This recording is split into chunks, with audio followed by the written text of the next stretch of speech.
Hello and welcome back to my channel. It's been long, and of course I know that I'm supposed to be editing and giving you guys content, but since I've opened school we might change our schedule. I did even give that as an update on my posts. We will most likely be having YouTube videos once a month, or maybe a surprise video in between. Today's video most will be looking at the lost roots of Africa. Is Africa forgetting its heritage? This video solely emphasizes on what happens in modern day Africa with here. Most of the time, people who live outside Africa, especially black people who live outside Africa, tend to think that Africans love their hair, they wear lesser weaves and wigs since there is no oppression. But as an African myself, I'm going to be speaking about Zambia specifically. We'll look at what goes on the ground. In this time and era, it's not uncommon to find African women wearing weaves, wigs of 100% human hair, bust downs. If not, the Asian companies here even capitalize on that mostly on having 100% hair. Yes, they do braids now and then, but mostly it's quite common to find an African woman wearing weaves and wigs. And I remember I'm in university. I remember the other semester I was interviewing one of the friends that I had at that time, and she said that she can't wait to start wearing weaves, and she would ask her mom for a weave because that means she's upgraded to having big girl hair. And I asked her what that meant, and she said that wearing weaves is big girl hair, while having natural hair and braiding is seen as childish and just a fun pastime. I didn't necessarily agree with that because I feel it's kind of an old way to put it, because majority of those weaves come from Asian hair, 100% Asian hair. So having straight hair is the norm because that's not white hair, it's Asian hair. And why would you say it looks grown? Well, mostly we'll look at the indoctrinations. In most African systematic workplaces, especially looking in my country, it's quite unacceptable for someone to have their hair that's neat and unkempt. And what do we mean by neat and unkempt? Neat and unkempt would mean hair that looks unruly. Dreadlocks are permitted in workplaces in Africa, but it differs from company to company and place to place. Dreads are mostly seen as just a hairstyle, like the way we've got braids. Braids are allowed in workplaces, but natural hair isn't. Natural hair is mostly seen as that one hairstyle that you're transitioning on when you're broke. And I'm saying this from a perspective because I've seen majority times my aunt is rarely found with her hair. She doesn't wear weaves, but she's rarely seen with her natural hair because it's mostly seen as childish in workspaces. And then looking at the men are mostly required to shave their heads. Afro hair isn't necessarily allowed to be out, especially in African setup. Private sectors also require a strict way in which hair should be kept. Zambia has come a long way in the way that people are allowed to show their hair, but even when we're looking at school setups, despite they're not really strict rules, but it's like the rules are those types of unspoken rules that no one really thinks about a lot. An example I give is it's quite common to find women with permed hair or blow dried straight hair, but Afro textured hair in a work setting is tended to see as something that's broke. Because I go to school and it's questioned on why I like my hair. People tend to think it's a religious act. But let's go back a few years ago. Zambia mostly had women who were required to wear, either shave their head wrappings. Head wrappings mostly have always existed in Africa. They didn't come with white people, but at times white people did require black people to wear head wraps. And in such situations, if we look at it from the school settings, Zambian girls were required to shave their heads off completely.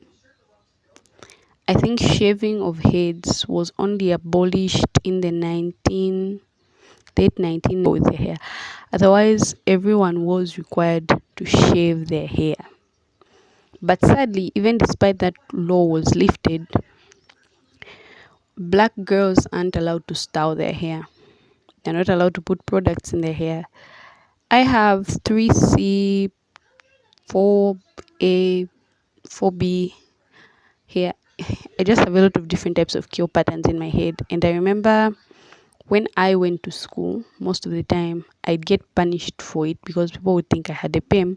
And the only difference was I wouldn't really consider myself colored, or as you people call it, mixed.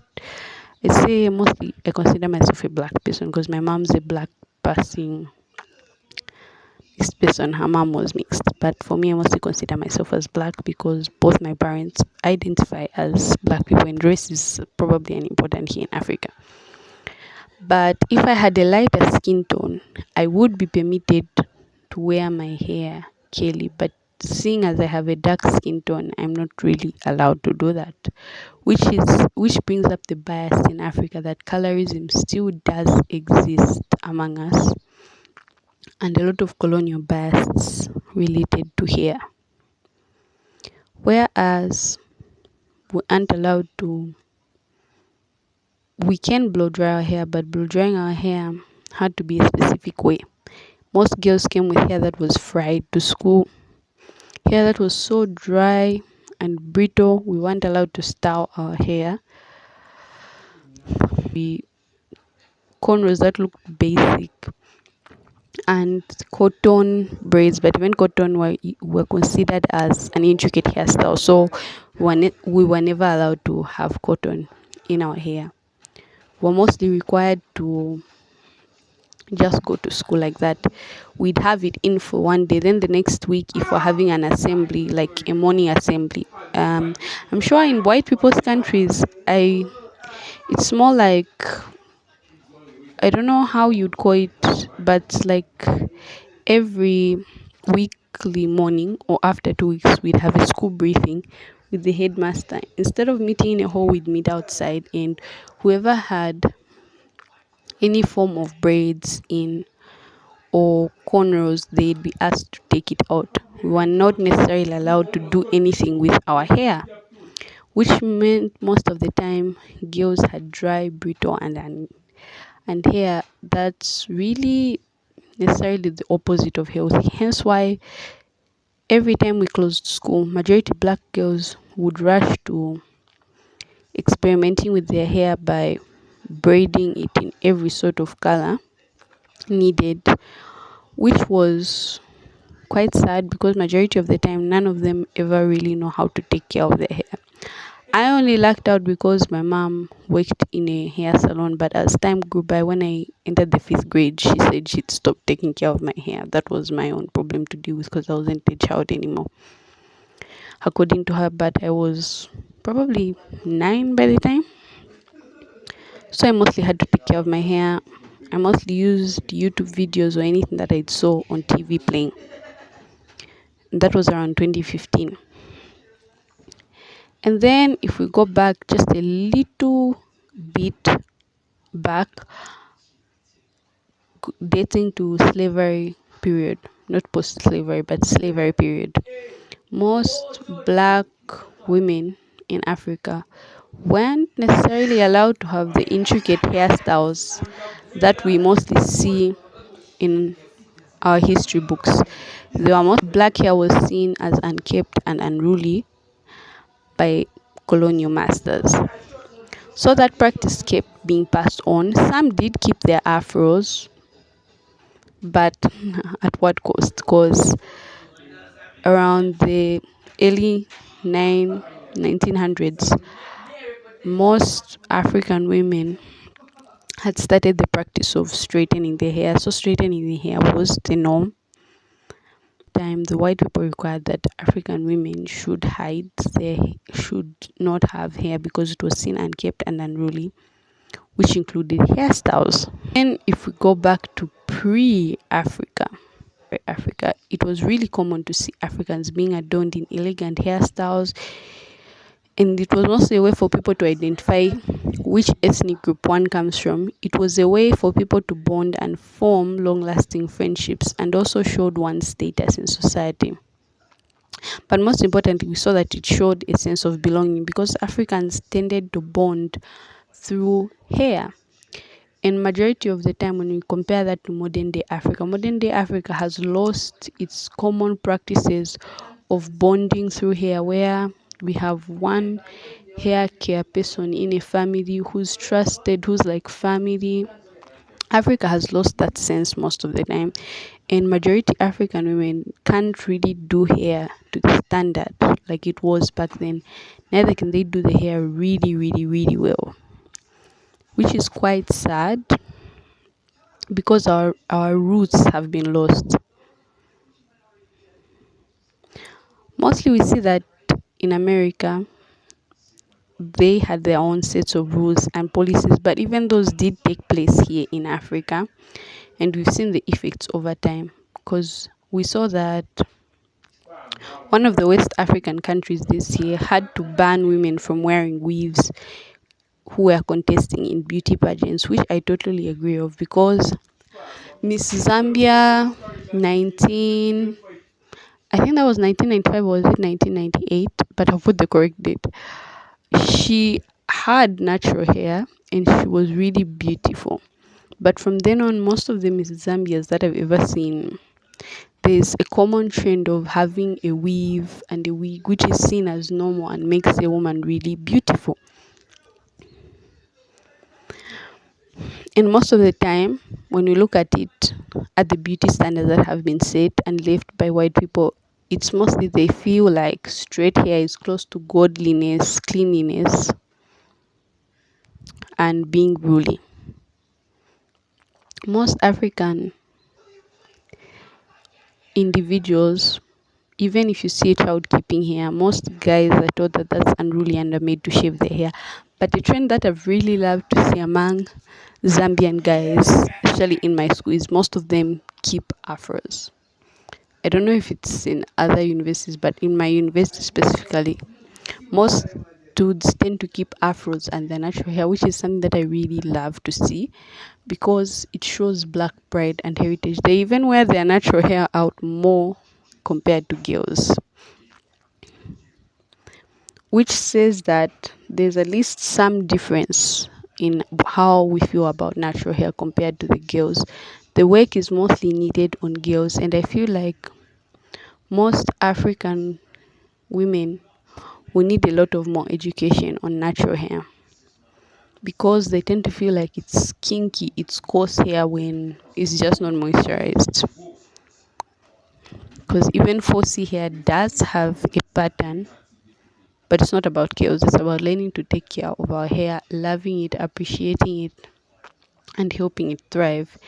And I wish more African countries would embrace this. I Black girls to shave their hair because they believe that it was slightly ungodly and unmanageable. That is also a thing that is still being taught in churches. I remember at my church back in South Africa, like whenever it came to the topic of hair, the verse that says no braiding of the hair, was always such a huge debate in my church where the only hair that was being attacked was black women's hair, and a lot of women were encouraged to cover their hair with like duke or a scarf. That's what we call it. And basically, the more beautiful your hair was seen, the more unholy it was. Even if it's just your actual natural hairstyle, it was seen as a distraction. That type of preaching didn't come just now, it came from way before. Like, our hair was seen as something that is provoking, that is provoking the male gaze. So the males were getting too distracted and sinning.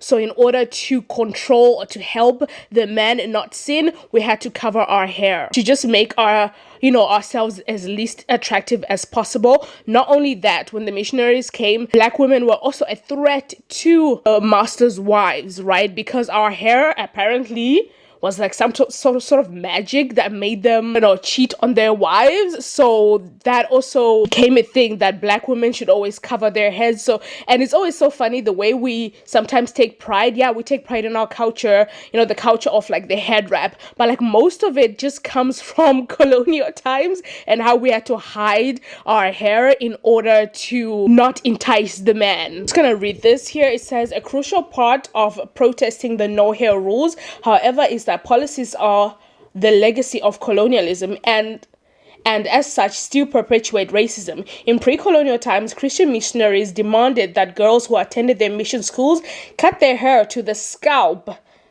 as they believed that black hair was just unsightly, ungodly, and untamable. Beyond their students, missionaries also forbade all African women who attended their churches from wearing any artistic hairstyles, even though African women did so for many different reasons, including signifying their age, class, rank in their community. Based on their racist beliefs that African men were uncontrollable beasts, missionaries also believed that African girls would be less desirable to African men with short hair. So, the legacy of colonialism and racism is entrenched in many African schools, even those that allow students to wear their hair long. For instance, in Alma Mater requires students to hold their hair up in pushback ponytails. This policy dates back to pre-independent when school was segregated and centered only to British and white girls. The school now caters to mostly black Kenyan girls whose natural hair does not push back as a result of its kinkiness. Protective hairstyles such as braids and twists were forbidden though, which made many of us resort to chemically treating our hair, as doing so was the only way we could meet the school standards. This condition made it hard for us to grow and take care of our healthy natural hair. Actually reminds me of something that happened in South Africa. I remember there was a girl with a big afro and she was to cut it off at a school. I have the article down below. It went viral during the time I was at school, and it was like a huge thing about the hair thing, and the school was like, her hair's too big so the other students can't see. Those type of things are things that would make, such as straightening or putting chemicals in your hair to make it flat so that it's more acceptable in society, a more normal thing or normalized because of the treatment I would get. In fact, I have a story. I remember I pointed out that most people tend to feel like when a girl has long hair, it's distracting. It's distracting to the males. If we look at it, why are you noticing a girl and why do you think that's sexual? Nothing on a child is sexual. If you find anything sexually appealing, that means the man is the problem, and that's a hill that I'll die on. Someone would. I do a lot of young girls across Nigeria, Ghana, South Africa, and many other African countries often have their hair shaved in school today. The Yorubas to the Akans to the Zulus, hair in pre-colonial Africa held a lot of value. Showed status, symbols, spirituality, age, and many things in between. Though it's quite normal now, the practice of shaving the hair of young black African girls in school actually has deep colonial roots. On the coloniality of hair within the African context, Ejeka. When we talk about the remnants of colonial practice in Africa, this is often missed. Why did we decide to start shaving the hair of young African girls in schools? During the colonial era, Western education was introduced into the systems through missionary schools and government schools as a way of civilizing African students. In their civilizing attempt, grooming codes of conduct were introduced. And these grooming conducts were shaving the heads of young black girls in school. In the European context, short-shaved hair meant hygienic and orderliness, whilst African hairstyles were seen as primitive and unkempt.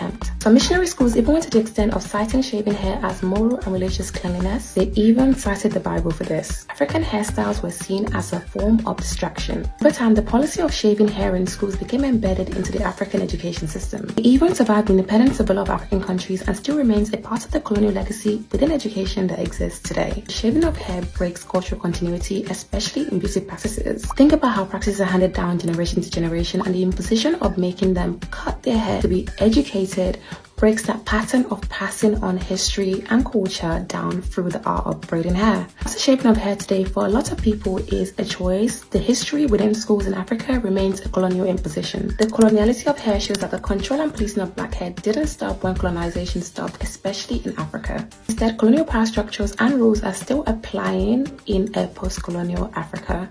And today, these rules still apply with a lot of international schools still imposing hair policies onto black African students whilst allowing their white counterparts to come in school and exist as they are. For me, the solution will always be choice. Choice to pick the hairstyle you want, choice to exist as you choose to be, and choice to show up as you want to be. Have to fight me for that. But honestly, what are your thoughts on this topic? I'd love to elaborate more, but I lost the script for this video. But I'd love to hear your thoughts on this topic, and what direction would you think Africa is headed to? I have met a few Zambian girls who are embracing their natural hair, which I'm definitely loving because there's been a natural hair shop in my area, which is a start and a step ahead. But I know not everyone will change, but I know that it's a start to something new and appreciation for natural hair, because we've seen how damaging white beauty standards have left on Zambian society and black people in general, regardless if it's in the Caribbean, America, Britain, such that laws had to be passed. So thank you for watching this video. Hope you like, comment, share and subscribe, and I'll definitely see you next time. Bye. Remember, all hair types are beautiful, my lovelies.